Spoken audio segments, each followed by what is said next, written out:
Greetings, hunters! In this video, we'll talk about the new core techniques for the hunting horn in Monster Hunter Wilds.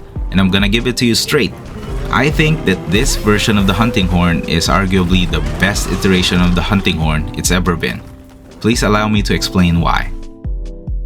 In Wilds, there are two main changes that fundamentally change the nature of playing the hunting horn. First is of course the changes to performances. Mainly, performances are now significantly faster than how they were back in World, and at the same time, encores have also been changed to be even much faster than performances themselves, making it now much more viable to actually land performances and encores during the heat of the battle.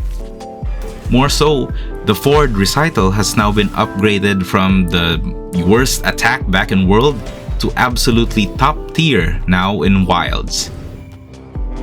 The second big change is the introduction of echo bubbles. At first glance, echo bubbles seem like useful support tools for giving you and your allies helpful buffs. While that is indeed true, echo bubbles are also great offensive tools, as these bubbles give bonus damage to your attacks when a monster is standing on one. And further still, bubbles are even more useful in the sense that the hunter can queue up 3 notes during the echo bubble animation. To have an understanding of how good these changes really are, it would be best to look back on Monster Hunter World's core gameplay for Hunting Horn. Back in World, you would start the hunt by buffing yourself with self-improvement and attack up. Then, you begin to engage the monster and deal damage by way of using your basic non-performance attacks, like Super Pounds and Right Swings. Mainly, your goal here is to build up 3 songs in your queue so that your hunter would be ready to do a performance to encore combo whenever the enemy is knocked down or incapacitated. Now, if we factor in Iceborne into the equation, the introduction of the Echo spin attacks outright outclassed performance and encores in damage and efficiency when attacking incapacitated monsters. This pretty much meant that performances and encores were used even less than before, and their main use would have been to simply apply and reapply buffs on your hunter. Alright, so now how does the new hunting horn look in Monster Hunter Wilds? With the changes to performances and encores, mainly in speed and in animations, it is now very viable to regularly include these attacks in punishing monster openings accordingly.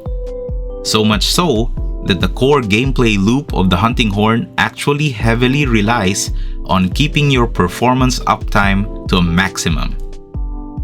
In a way, while the option to play a gameplay loop similar to that of Worlds is still very much viable and possible, the player is greatly incentivized to favor a more performance-centric offense as the benefits far outweigh the risks involved with this mechanic.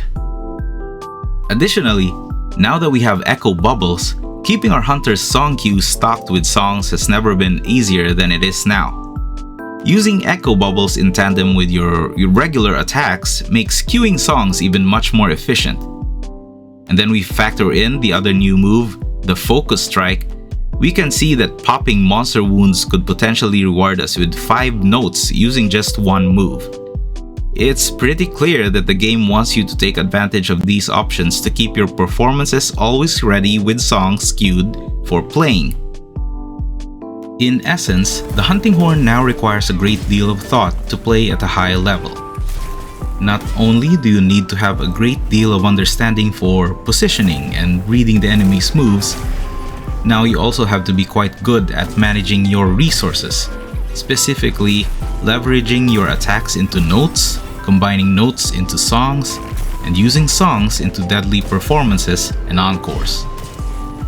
It's a bit much to take in the beginning, that much is true. But as with any version of the game and with any weapon, practice and experience will always push you through the toughest of challenges. Alright, so here's a hunt I did for Artful where I applied the new core mechanics as much as I could. It took me around 15 minutes to beat Artful, which I am quite happy with, but for the purpose of this video, I'll cut it down to only the parts where I think is interesting or where I apply the core mechanics well. Alright, thanks for watching the video, hunters, and happy hunting!